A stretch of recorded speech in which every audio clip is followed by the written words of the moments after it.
아브라함이 보여준 형식은 정확한 대안을 제시했다는 거예요. 문제에 이게 참 중요한 거 아닙니까? 아까 성경이요, 왜 다툼이 일어났는가를 성경이 이렇게 분석을 합니다. 6절을 다시 보십시오. 그 땅이 그들이 동거하기에 넉넉하지 못하였으니, 소유가 많았다는 그것 때문에 분쟁이 있었다는 거와 하나 마찬가지로 왜 분쟁이 일어났느냐, 그 땅이 그들이 동거하기에 넉넉하지 못했다, 이런 분석을 성경이 내놓고 있는데요, 아브라함은 그걸 정확하게 파악하고 있었다는 거예요. 그래서 아브라함이 내놓는 그 대안이 뭡니까? 9절입니다.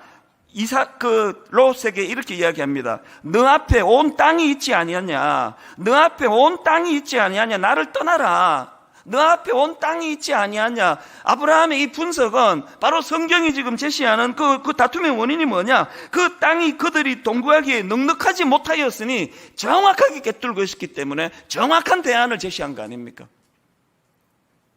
저는 분당 우리 교회 담임 목사로서 하나님께 구하는 기도 제목이 여러 가지가 있는데 그 중에 하나가 안목을 달라고 기도합니다. 아버지, 저에게 안목을 주시기 원합니다. 최근에도요, 실력보다 안목이다, 그런 책을 제가 구입을 해가지고 이 비즈니스에 관한 책이기 때문에 상세히 볼 필요도 없습니다. 원리만 보면 되거든. 저는 목회자니까. 실력보다 안목이다라는 그 비즈니스 관련한 책에 보니까 이렇게 정의합니다. 들어보세요. 안목이란 사물의 좋고 나쁨 또는 진위나 가치를 분별하는 능력이다, 이렇게 정의를 하고는요, 비즈니스 분야에서 안목은 드러나지 않는 것을 보는 능력이고 본질을 꿰뚫어 보는 힘이다, 그렇게 그 책에서 정의했는데, 제가 여기 비즈니스를 싹싹 지우고 이렇게 읽기를 원합니다. 신앙생활하는 차원에서 안목은, 목회하는 목회자에게 있어서 안목은 드러나지 않는 것을 보는 능력이고 본질을 꿰뚫어 보는 힘이다. 롯과 아브라함의 믿음이 있었던 아브라함과 믿음이 부실해 보이던 롯과의 결정적인 차이는 안목의 차이예요. 롯을 보시겠습니까? 9절에서 아브라함이 네가 좌하면 나는 우하고 네가 우하면 나는 좌하리라 그랬더니 이 안목 없는 롯이 10절에서 이에 롯이 눈을 들어 요단 지역을 바라본즉 송알까지 온 땅이 물이 넉넉하니, 끝으로 보기에, 그 다음 보세요. 여호와께서 소돔과 고모라를 멸하시기 전이었으므로 여호와의 동산 같고 애굽 땅과 같았더라, 풍요로움을 이야기하는 거 아닙니까? 그리고 11절에 그러므로 롯이 요단 온 지역을 택하고 동으로 옮기니 그들이 서로 떠난지라. 앞에서 제가 안목은 드러나지 않는 것을 보는 눈을 가진 게 안목이라 그랬는데, 롯은 드러나는 것 밖에는 볼 수가 없던 인간 아닙니까? 그래서 망한 거 아닙니까?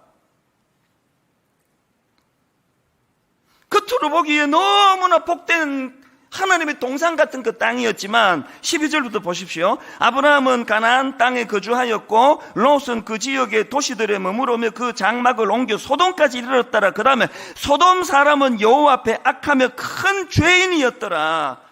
온통 눈으로 보여지는 화려한 것에만 집중하다가 보니까 결정적인 이익을 볼 수 없어서, 그래서 여러분 엄청 고초를 당하고 어려움을 겪고 가족을 망하게 만드는 그런 짓을 저지른 게 롯 아닙니까? 그래서 여러분, 우리가요, 자녀들을 위해 기도할 때 아버지 이놈이 수능 잘 받아가 서울대 가게 해주세요, 그런 기도 계속 하고 싶으면 하세요. 그것만 하기 때문에 그 아이에게 얼마나 이게 나쁜지 모릅니다. 하나님 이 아이가 어느 학교를 가든지 관계없이 그 자리에서 안목을 허락해 달라고. 여러분, 이런 기도를 드리고 싶으면 먼저 부모인 우리가 안목을 구해야 돼. 부모인 우리가.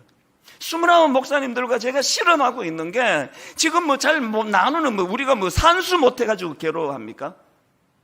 무엇보다도 29 목사님들이 안목을 가지고, 영적인 통찰력을 가지고 성도들을 혼미하게 만들지 않으려면 지도자들이 안목이 있어야 되거든요.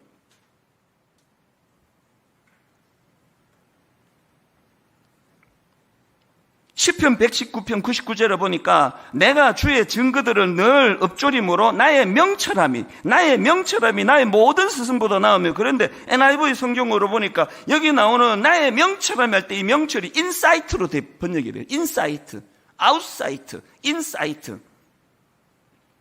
여러분, 인사이트는 우리말로 통찰력이에요.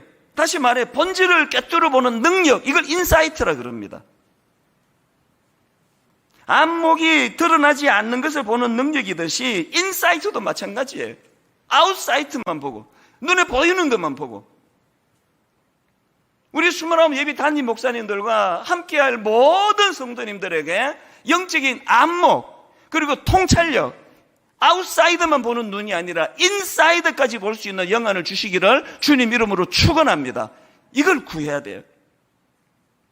고린도후서 4장 18절, 우리가 주목하는 것은 보이는 것이 아니요 보이지 않는 것이니, 우리가 주목하는 것은 보이는 것이 아니요 보이지 않는 것이니, 보이는 것은 잠깐이요 보이지 않는 것은 영원합니다. 결론을 이렇게 맺기를 원합니다. 아니, 왜 이렇게 두 사람이 지금 같은 장소에서 있는데 이렇게 달라버렸나? 저는 아브라함과 롯의 근원적인 차이를요, 창세기 12장 4절에서 찾습니다. 잘 보세요. 이에 아브라함이 여호와의 말씀을 따라갔고, 잘 보세요. 아브라함이 여호와의 말씀을 따라갔고, 그 다음 보세요. 롯도 자기 삼촌 아브라함을 따라갔으며예요.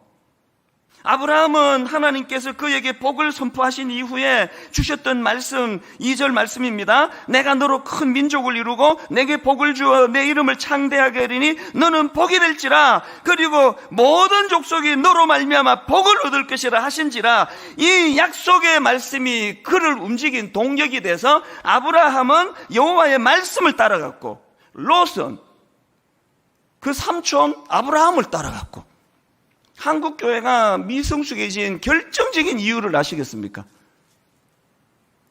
그 교회 담임 목사는 새벽마다 하나님 말씀을 따라갔고, 성도들은 그 목사를 따라갔고, 이렇게 되면 이 교회는요 진짜 어려워집니다. 그래서 제가 자꾸 없어져야 되나 그런 생각을 했다니까요. 미국으로 가서 분쟁 있는 교회를 1년에 하나씩 한 10개 세우면 내가 여기 있는 것보다 그게 더 하나님 앞에 유익한 거 아닌가? 아니, 어떻게 내가 좀 영적으로 제가 꾸지람을 좀 하고 싶습니다. 아니, 어떻게 여러분 그렇게 자꾸 사람만 보시느냐고, 어떻게? 아니, 그 목사가 뭐 그렇게 중요합니까? 중요하죠, 당연히 지도자니까. 그러나 지금 비정상적으로 그 목사만 쳐다보는 이 구조가 기형 같은 대형 교회를 만드는 거 아닙니까? 그거 하지 말자는 거 아닙니까, 지금? 아브라함의 성숙함과 롯의 미성숙함을 가르는 결정적인 이 말씀을 오늘 기도 제목으로 삼으시기를 바랍니다. 아브라함은 하나님의 말씀을 따라갔고, 롯은 아브라함을 따라갔고.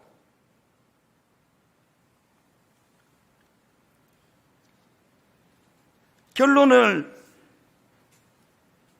고린도후서 4장 18절 말씀으로 맺기 원합니다. 우리가 주목하는 것은 보이는 것이 보이지 않는 것이니, 눈에 보이는 담임 목사가 너무 중요해진 그때부터 우리가 이미 궤도를 이탈한 거예요. 우리는 눈에 보이는 담임 목사를 따라가는 사람이 아니라 여호와 하나님의 말씀을 따라가는 자인 줄로 믿으시기를 바랍니다. 이 출발이 다른 여기서부터 아브라함은 가는 곳마다 하나님 이름을 부르며 하나님께 예배를 드립니다. 아브라함은 가는 곳마다 하나님 이름을 선포합니다. 왜? 아브라함의 초점은 하나님의 말씀이었기 때문이에요. 이번 특세가 끝나면 이야, 이찬수 목사 설교 준비 많이 했대, 새벽마다 그냥 소리 엄청 지르대, 이것만 기억나는 특세가 아니라 이 복이 될지라는 이 거룩한 주제를 가진 이번 특세는 여러분 수년이 지나고 코로나19가 득세하던 이때에 그때 나는 비로소 하나님이 우리에게 너는 복이 될지라 이 말의 의미를 깨닫기 시작했다. 왜? 하나님의 말씀을 따라가기 시작했습니다. 이렇게 말할 수 있기 때문이다. 오늘 말씀을 정리하면서 여러분, 우리 자주 요새 부르네요. 주님 나를 부르시니 두려움 없이 배에서 나아가리라. 주님 여기 계시기에 이 깊은 바다가 반석이 되고 이 찬수 목사는 여러분에게 엑스트라 중에 엑스트라예요. 이 찬수 목사는요, 이 교회의 이 스피커 역할, 대변인 역할을 해야 되기 때문에 매주마다 강단에 서지만 은퇴식도 없이 사라질 거예요. 제가 사라지고 나면 동시에 여러분의 뇌리에서 이 찬수라는 이런 석자가 다 삭제되기를 진심으로 원하고 또 원합니다. 진짜로 원합니다. 왜요? 그게 원리니까요. 그래서 이 찬수 목사를 따라가는 신앙생활을 내려놓고 말씀을 따라가는 겁니다. 그 말씀을 주신 여호와 하나님을 따라가는 겁니다. 이게 롯의 비극을 피하는 유일한 대안이라는 걸 마음에 품으시고 사모하는 마음으로 이 시간 정말 주님 나를 불러주시기 원합니다. 주님 나를 불러주시고 주님 여기 계시기에 이 문제가 많은 이 시대에 이 깊은 바다가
반석이 될 줄로 믿습니다.